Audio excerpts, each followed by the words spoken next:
प्यारे बच्चों, ये शुमाली अफ्रीका के उस जंगल की कहानी है जहाँ खौफनाक दरिंदे, भयानक अजगहे, जहरीले सांप और बिच्छू हर तरफ घूमते नजर आते हैं। उसी जंगल में एक बूढ़ा शेर भी रहा करता था। वो इतना बूढ़ा हो चुका था बच्चों कि खुद शिकार भी न मार सकता। बस जो भूला भटका नसीब का मारा हिरन या बारहसिंघा उसके करीब से गुजरता, शेर उसे अपने जिस्म की पूरी कुव्वत सर्व करके पकड़ लेता और चीर फाड़ कर खा जाता, वरना शेर को अक्सर फाका करना पड़ता। शेर इस सूरत हाल से बहुत परेशान था बच्चों। एक दिन वो भूखा प्यासा अपनी कछार में बैठा हुआ था और उन दिनों के बारे में सोच रहा था जब वो जवान था, जब उसकी एक आवाज से पूरा जंगल लरज उठता था और बड़े से बड़ा शिकार मारना और खा जाना उसके लिए मामूली बात थी। मगर जंगल का ये बेताज बादशाह बच्चों अब चरिंदों परिंदों के लिए महज एक मजाक बनकर रह गया था। शेर सोचने लगा, कल ही की तो बात है जब एक नौजवान हिरन चंद कदम के फासले पर खड़ा हुआ उसे देख रहा था और शेर ने उससे पूछा था, इस तरह क्या देख रहे हो हिरन के बेटे? कुछ नहीं, मैं सोच रहा हूँ बुढ़ापा भी कितनी बुरी चीज है। कल तुम्हारी दहशत से जंगल कांपता था और आज तुम्हारे मुंह पे मक्खियां बिनबिना रही है और तुम बेबसी के आलम में महज आंखें चिपका रहे हो। मैं बूढ़ा सही लेकिन शेर हूँ।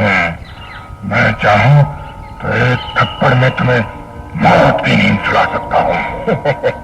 नहीं शेर, ये तुम्हारा दावा झूठा है, फजूल है। तुम अब चंद कदम भी मेरी रफ्तार का मुकाबला नहीं कर सकते। बच्चों, हिरन की ये बात सुनकर शेर पूरी ताकत से दौड़ा था और हिरन कहकहे लगाता हुआ भाग लिया था। तब से अब तक शेर के तन बदन में आग लगी हुई थी बच्चों। वो जवान हिरन से अपनी बेइज्जती का भरपूर इंतकाम लेना चाहता था, मगर कोई तरकीब उसके जहन में नहीं आ रही थी। ऐन उसी वक्त एक हाथी बच्चों झूमता हुआ उसके करीब से गुजरने लगा तो शेर ने उससे आवाज दी, मैं हाथी जरा मेरी एक बात सुनते जाओ। क्या बात है बूढ़े शेर, कौन सी बात सुनाना चाहते हो? भाई देखो, तुम और मैं एक ही जंगल के रहने वाले हैं। अगरचे तुम्हारी उम्र मुझसे बहुत कम है, फिर भी हम काफी अरसे से एक दूसरे को जानते हैं। काम की बात करो शेर, मुझे अपने साथियों के साथ गन्ने खाने जाना है। देखो हाथी, एक नौजवान हिरन ने मेरी बेइज्जती की है।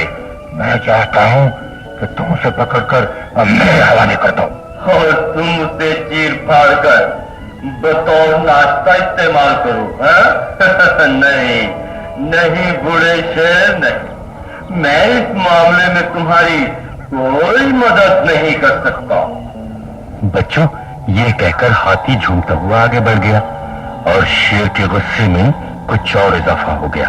उसके जिस्म में खून तेजी से गर्दिश करने लगा। वो उठा और इंतहाई कमजोरी के बावजूद आगे बढ़ने लगा।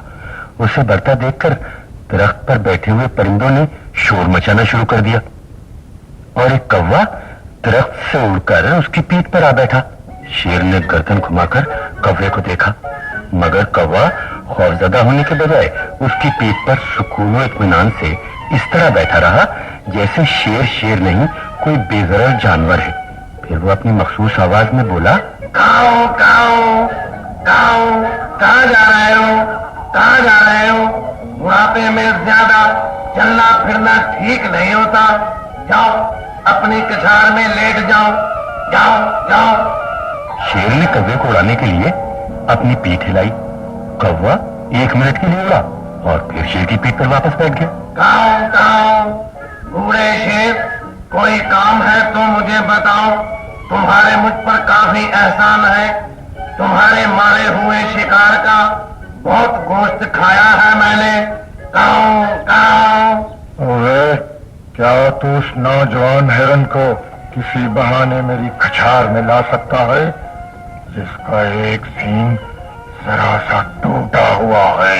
नहीं, मैं उस हिरन को जानता हूँ, बहुत चालाक है, मेरी बातों में नहीं आएगा। तुम इस काम के लिए लोमड़ी बेगम से बात करो। वो चिकनी चपड़ी बातें करने की माहिर है। वो जरूर हिरन को तुम्हारे पास ले आएगी। काओ काओ। ठीक है, तू जा और लोमड़ी को मेरा पैगाम दे के मैं यहाँ उसका इंतजार कर रहा हूँ और मुझे उससे एक जरूरी मशवरा करना है। बच्चों, कौवा ये सुनते ही उड़ा, मगर उसकी निगाहें जमीन पर लोमड़ी को तलाश कर रही थी। काफी देर इधर उधर भटकने के बाद आखिर एक जगह कौवे को लोमड़ी नजर आ ही गई। वो चट्टान के करीब झाड़ी की आड़ में गहरी नींद सोई हुई थी। कौवे ने दरख्त की टहनी पर बैठकर अपना राग शुरू कर दिया। काओ काओ काओ। कौवे की चीख पुकार सुनकर लोमड़ी की आंख खुल गई। बच्चों, उसने बुरा सा मुंह बनाते हुए कहा, भाई काले, लानत है तुम्हारे ऊपर। हर जगह अपनी बुरी आवाज के साथ पहुंच जाते हो और शोर मचाना शुरू कर देते हो। दोपहर का खाना खा के घंटे 2 घंटे आराम के लिए लेती थी कि तुम अजाब की तरह नाजिल हो गए। काओ काओ। जरूरी काम से तुम्हारे पास आया हूँ। बूढ़े शेर ने मशवरे के लिए तुम्हें फौरन बुलाया है। बूढ़ा शेर? भला मेरा उसका क्या वास्ता? वो जंगल का बादशाह है लोमड़ी बेगम। आज बूढ़ा और कमजोर है, उसे तुम्हारी मदद की जरूरत है। काओ काओ। शेर को लोमड़ी की मदद चाहिए? क्या उल्टा जमाना आ गया है। ये बताओ, वो मुझसे काम क्या लेना चाहता है? काओ काओ। खुद चलकर उससे बात कर लो लोमड़ी बेगम। वो कछाड़ के करीब बरगद के नीचे तुम्हारा इंतजार कर रहा है। काओ काओ। अरे भाई काले, क्यों बिला वजह वक्त और दिमाग खराब कर रहे हो? मैं तो भाई इस बात की कायल हूँ जिससे किसी फायदे की उम्मीद ना हो, उससे मिलना बेकार है। लिहाजा तुम जाओ और बूढ़े शेर से कह दो मैं बहुत मसरूफ हूँ, नहीं आ सकती। बच्चों, लोमड़ी की बात सुनकर कौवे को दुख हुआ। उसने सोचा, सब अच्छे वक्त के साथी, बुरे वक्त में कोई किसी के काम नहीं आता। कौवे को इस बात का भी एहसास था, अगर उसने शेर के सामने लोमड़ी का जवाब दोहराया तो उसे और दुख होगा। इसीलिए कौवे ने शेर से कह दिया कि लोमड़ी उसे तलाश के बावजूद नहीं मिल सकी। गुस्से और शदीद भूख के सबब शेर का बुरा हाल था बच्चों, लेकिन वो जंगल का बादशाह रहा था। वो कौवे जैसे मामूली जानवर से भला ये कैसे कह सकता था कि मैं भूखा हूं, मेरे लिए गोश्त का बंदोबस्त करो। फिर शेर ने सोचा और फैसला किया बच्चों कि अब वो किसी की मदद हासिल किए बगैर हिरन को गुस्ताखी की सजा भी देगा और अपने लिए शिकार भी तलाश करेगा। उसने कौवे की तरफ देखा और अपनी मखसूस करजदार आवाज में बोला, मुझे खुशी है कौवे कि तुम्हारा सिर्फ रंग काला है, दिल काला नहीं है, और ये कि तुम जिसका खाते हो इसके वफादार भी रखते हो। बहरहाल तुमने मेरी खातिर जो भाग दौड़ की है उसका शुक्रिया। अब तुम जा सकते हो। बच्चों, शेर की ये बात सुनकर कौवा कां कां करता हुआ उड़ गया और शेर आहिस्ता आहिस्ता कदम उठाता हुआ शिकार की तलाश में आगे बढ़ने लगा। अचानक उसे झाड़ियों की आड़ में किसी जानवर के तड़पने की आवाज सुनाई दी। शेर इस आवाज पर मुतवज्जो होकर आगे बढ़ा तो उसने देखा वही गुस्ताख नौजवान सींग फूटा हिरन शिकारी के जाल में फंसा तड़प रहा था। शेर को देखते ही उसकी जान निकल गई। उसे यकीन हो गया कि अब शेर उसे जिंदा नहीं छोड़ेगा, मगर शेर हिरन के करीब पहुंचकर रुक गया। उसने हिरन की आंखों में आंखें डाल दी। शेर की दहशत से हिरन का सर झुक गया। वो बोला, मुझे माफ कर दो, मुझे माफ कर दो जंगल के बादशाह, मैंने तुम्हारी शान में गुस्ताखी की है। तुझे अपनी रफ्तार पर बहुत नाज था हिरन के बेटे, लेकिन तो भूल गया था कि ज्यादा तेज चलने और भागने वालों को जब ठोकर लगती है तो वो मुंह के बल गिरते हैं। हिरन ने कोई जवाब नहीं दिया, लेकिन उसकी आंखों से आंसू जारी हो चुके थे। उसे पूरा यकीन था कि अब शेर हमला करके उसे खत्म कर देगा, लेकिन शेर ने अपने खौफनाक पंजे से जाल तोड़ दिया। हिरन आजाद था। शेर ने उससे कहा, मैंने जाल तोड़ दिया है हिरन के बेटे, तो शिकारी की कैद से आजाद हो चुका है। इसके बावजूद कि तू मेरी बेहतरीन ग़िज़ा बन सकता है لیکن میں تجھے زندہ چھوڑ رہا ہوں، اس لیے کہ میں شیر ہوں۔ سرکشوں کا سر جھکانا میری فطرت ہے، لیکن میرے پنجے اس کی گردن میں پیوست نہیں ہوتے جس کی آنکھیں آنسوں سے بھیگی ہوئی ہوں۔ جا دور ہو جا میری نگاہوں کے سامنے سے، اور آئندہ اپنے سے بڑے کے سامنے گستاخی کی جرات مت کرنا۔ پیارے بچوں، ہمیشہ بڑوں کا، بزرگوں کا احترام کرنا چاہیے۔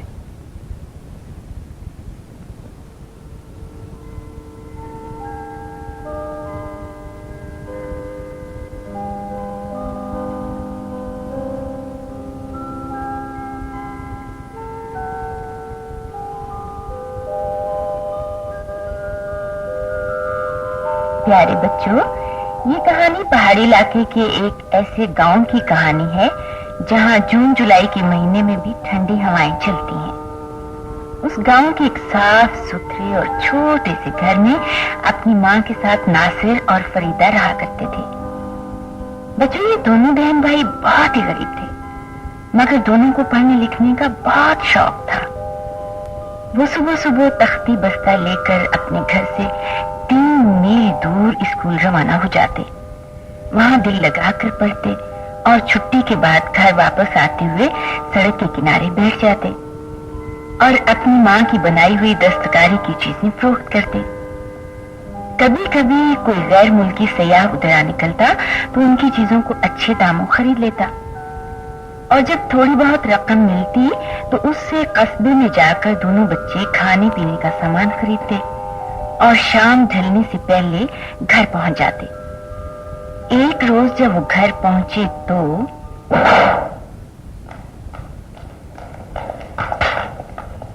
ماں، ماں کہاں ہو تم؟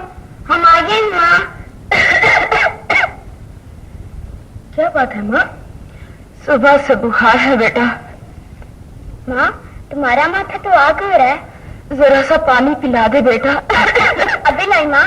ناصر، جی ماں، تو کھنڈر کے پاس سے بنفشے کے پھول توڑ لا، فریدہ انہیں ابال دے گی، پی لوں گی تو ٹھیک ہو جاؤں گی۔ ابھی لے کے آتا ہوں ماں۔ کھنڈر کے اندر نہ جانا بیٹا، پھول باہر سے ہی توڑ لانا۔ اچھا ماں۔ ناصر تیز تیز بھاگتا ہوا کھنڈر پہنچا تو ہائے بچوں، بادل امڈ آئے، سیاہ اور کالے، اور ہوا بھی تیز چلنے لگی، بادل گرجنے لگے، بجلی بھی چمک رہی تھی اور بارش بھی شروع ہونے لگی تھی۔ ناصر نے جلدی جلدی بنفشے کے پھول توڑے۔ وہ پہاڑ کے موسم کو اچھی طرح سمجھتا تھا، اسے علم تھا کہ اگر وہ سرد طوفانی بارش میں پھنس گیا تو نہ جانے کب تک اسے کسی غار میں پناہ لینا پڑے گی۔ چنانچہ وہ تیزی سے گھر کی طرف بھاگا، مگر کھنڈر کی سیڑھیوں پر اچانک اس کا پاؤں پھسلا۔ بیچارہ بری طرح منہ کے بل گرا۔ گر کر اٹھنے لگا تو اس کے سامنے ایک خوبصورت سی گہرے سبز رنگ کی بوتل پڑی ہوئی تھی۔ ناصر نے بوتل اٹھا لی۔ اس نے بوتل کو جو غور سے دیکھا تو بوتل میں دودھیا رنگ کا دھواں گردش کر رہا تھا۔ ناصر نے بوتل کا سنہری ڈھکن کھول دیا۔ ایک دھماکہ ہوا، بوتل ناصر کے ہاتھ سے گر گئی اور دھوئیں کا بادل اس کے سامنے پھیل گیا۔ ناصر کے پورے جسم میں خوف کی سرد لہر دوڑ گئی۔ اچانک ایک قہقہا فضا میں گونجا۔ ناصر کو ایک آواز سنائی دی۔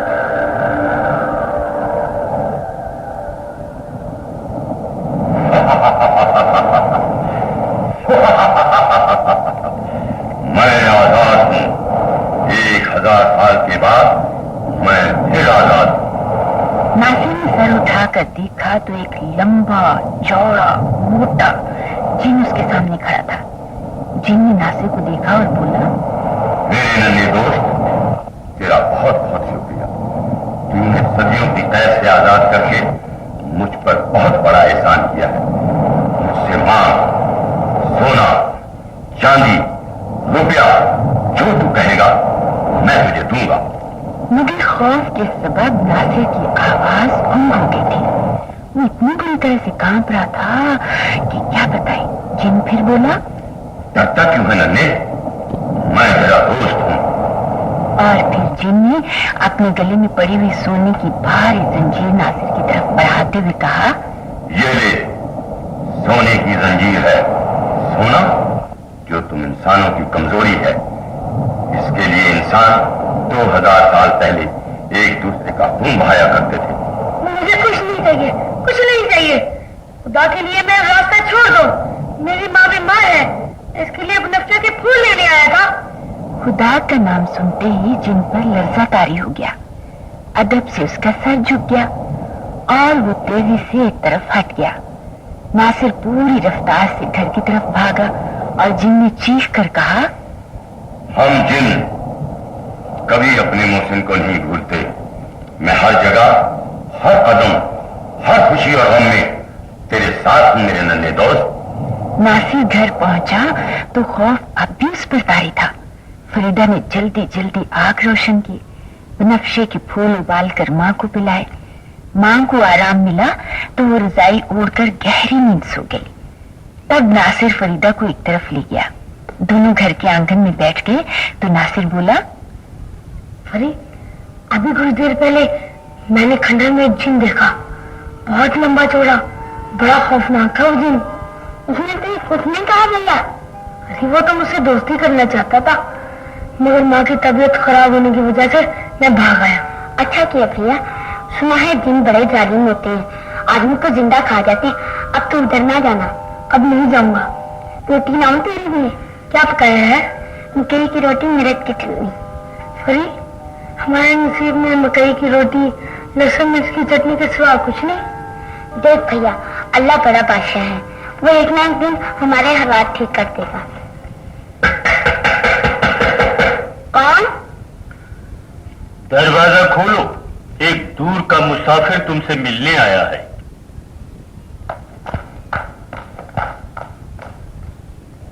बच्चों, नासिर ने जो ही दरवाजा खोला ना तो एक बूढ़ा उसके सामने खड़ा था।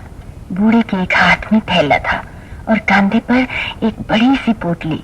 बूढ़े ने कहा, भाई मेरा ख्याल है तुम ही मरहूम अब्दुल्लाह के बेटे नासिर हो। मगर आप कौन है? तुम मुझे नहीं पहचानते बेटे? मैं तुम्हारे मरहूम बाप का दोस्त हूँ। बरसों पहले एक बार तुम्हारे अब्बू मेरे पास आए थे और कुछ रकम मैंने उनसे बतौर उधार ली थी बेटे। आज वो लौटाने आया हूँ। रकम? कितनी रकम? यही कोई 5 तोड़े अशरफियां। अशरफी क्या होती है? अब्दुल्लाह के बेटे तुम अशरफी नहीं जानते भाई? ये सोने का सिक्का होता है बेटे। लो संभालो, इस थैले में अशरफियां हैं और इस थैले में तुम लोगों के लिए कुछ तोहफे हैं मेरी तरफ से। अम्मी को जुकाम भैया? अरे नहीं मुन्नी, उन्हें मत उठाओ, उनकी तबीयत खराब है।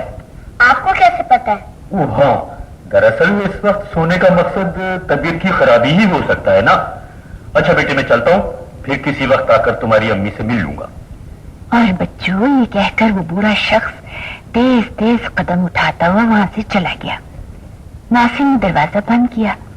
फरीदा ने पोटली खोली तो उसमें अच्छे अच्छे कपड़ों के कई जोड़े बरामद हुए और नासिर ने थैले की तलाशी ली तो वो अशरफियों से भरा हुआ था। दोनों इतने हैरान हुए, हैरान नजरों से कपड़ों और अशरफियों को देखने लगे। उतने में चादर लपेटे उनकी माँ भी उधर आ गई। वो भी उन चीजों को देखकर हैरानी से बोली, अरे ये सब क्या है? माँ, अब्बा का एक दोस्त आया था, कहता था कि इसने अब्बा से कर्ज किया था, वो लौटाने आया हूँ और ये कपड़े तोहफा आया हमारे लिए। मगर ये तो अशरफियां हैं बेटा। तेरा बाप तो बहुत गरीब आदमी था, उसे तो जिंदगी भर चांदी का रुपया भी नसीब ना हुआ। ऐसा आदमी किसी को अशरफियां कर्ज दे, ये कैसे मुमकिन है? मगर वो बूढ़ा तो बाबा का नाम भी जानता था माँ, और भैया को अब्दुल्ला का बेटे का क्या पुकारा था माँ। अल्लाह ही जाने क्या राज है।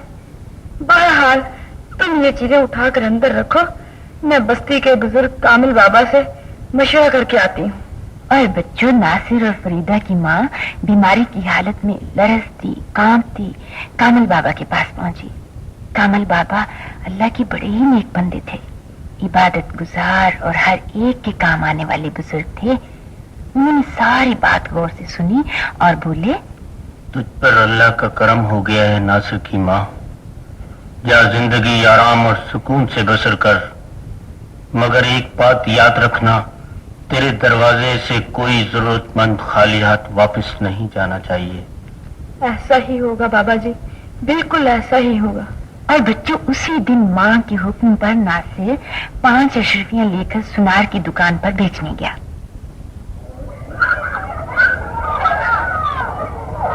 सुनार ने अशरफियों को देखा और अशरफियों की कीमत अदा कर दी।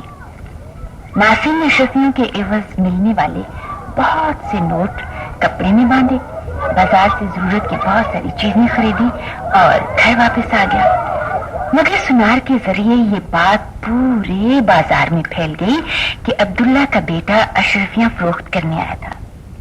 एक गरीब आदमी के पास 5 अशरफियां, ताज्जुब की बात थी ना। ये बात इलाके के बुरे बदमाश और दूसरों का माल लूटने वाले डाकू नादिर ने भी सुनी। उसने अपने एक साथी से कहा, जाबिर, पता करो अब्दुल्ला के बेटे के पास ये अशरफियां कहां से आई। ठीक है सरदार, मैं भी उनकी तरफ जाता हूँ और पूरी मालूमात करके वापस आता हूँ। और फिर नादिर का साथी एक फकीर का रूप धार कर नासिर के दरवाजे पर जा पहुंचा। अल्लाह के नाम का सवाल है सभी, 3 दिन के बाद हूँ। फरीदा बेटी, देखो दरवाजे पर फकीर आया है, उसे 5 रुपए दे दो। रुपया नहीं चाहिए, अशरफी चाहिए, अशरफी। एक अशरफी दोगी तो 72 पाओगी। माँ, बाबा अशरफी मांगता। अशरफी ही दे दो बेटा, कामिल बाबा का हुक्म है, कोई जरूरतमंद खाली हाथ वापस न जाए। बच्चों, फरीदा अशरफी लेने के लिए कमरे में दाखिल हुई ना, तो जाली फकीर यानी असली डाकू उसे देख रहा था। फरीदा अशरफी लेकर डाकू के करीब आई तो वो बोला, अल्लाह 1000 को 72,000 बनाए बिटवा। कितनी अशरफियां हैं बेटी? माँ ने तो ली थी 20 सेना। बच्चों, फरीदा के मुंह से ये सुनकर डाकू के मुंह में पानी भर आया और वो दुआएं देता हुआ रुखसत हो गया। उसने गार में पहुंचकर अपने सरदार को बताया, ये अशरफी मुझे नासिर के घर से बतौर खैरात मिली है सरदार। अशरफी खैरात करने वाले के पास यकीनन बेशुमार अशरफियां होंगी। बच्ची कह रही थी 20 सेर है। 20 सेर सोना, 1 तोले की कीमत 2000, तो 20 सेर की कितनी हुई? सेर 80 तोले का होता है सरदार। गोया 1,60,000 रुपए का 1 सेर, तो 20 सेर 20 लाख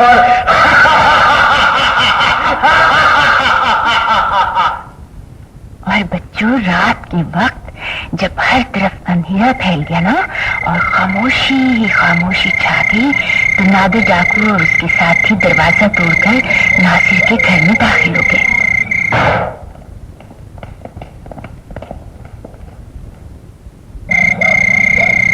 कौन है? कौन है तुम? मेरा नाम नादिर डाकू है। खबरदार, अगर किसी ने चीखने या चिल्लाने की कोशिश की तो गोली मार दूंगा। औरत, अगर अपनी और बच्चों की जिंदगी चाहती है तो अशरफियां मेरे हवाले कर दे। अशरफियां लेने आए हो? हाँ, अशरफियां चाहिए हमें। नासिर, अशरफियां इस डाकू को दे दो बेटे। माँ, हमें वो दौलत नहीं चाहिए जो इंसान को इंसान का लहू बहाने पर मजबूर कर दे। अशरफियां उठाओ डाकू और यहाँ से चले जाओ।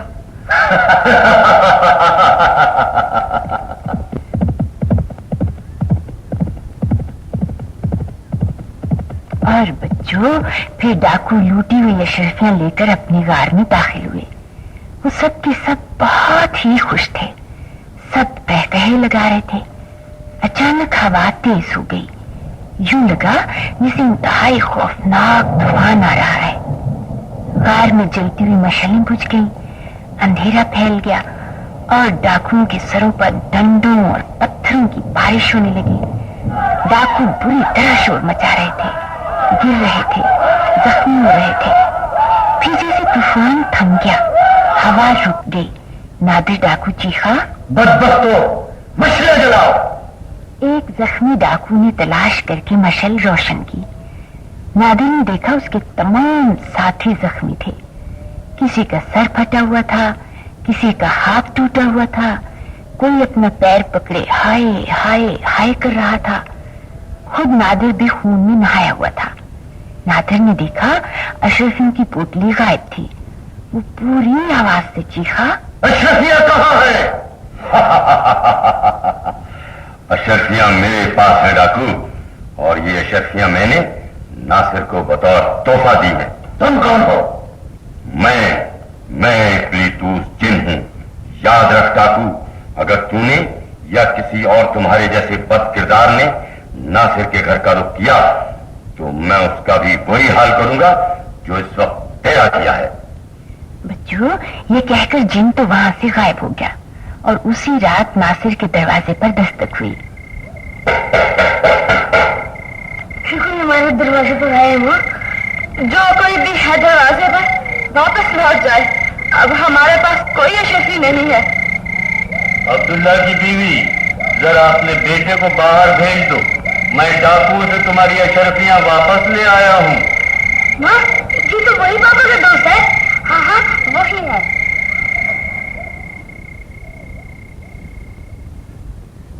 लो मियां नासिर, ये अपनी अमानत संभालो बेटे। नहीं भैया, तुम ये दौलत वापस ले जाओ। हम किसी डाकू के हाथों मरना नहीं चाहते। अरे बिल्कुल मत घबराओ अब्दुल्ला की बीवी। अब कोई डाकू लुटेरा तुम्हारे घर की तरफ आंख उठाकर देखने की जरूरत भी नहीं करेगा। आराम से खाओ पियो और सुकून की जिंदगी बसर करो। तुम मेरे शोहर के दोस्त हो। देखो, अब मैं तुम्हारे सामने झूठ नहीं बोलूंगा। मैं इफ्लीतूस जिन हूं। मुझे तुम्हारे बेटे ने सदियों की कैद से आजाद कराया और ये अशरफियां उस आजादी का इनाम है। बच्चों, ये कहकर जिन तो गायब हो गया और नासिर अपनी मां और बहन के साथ आराम की जिंदगी बसर करने लगा। उसने मां को हज कराया, बहन के खाते पीते घराने में शादी की और अब वो बहुत बड़ा आदमी कहलाता है। मगर अब भी वो अपने गुर्बत के दिन और कामल बाबा की नसीहत बिल्कुल नहीं भूला। जो जरूरतमंद उसके दरवाजे पर आता है ना, खाली हाथ कभी वापस नहीं जाता।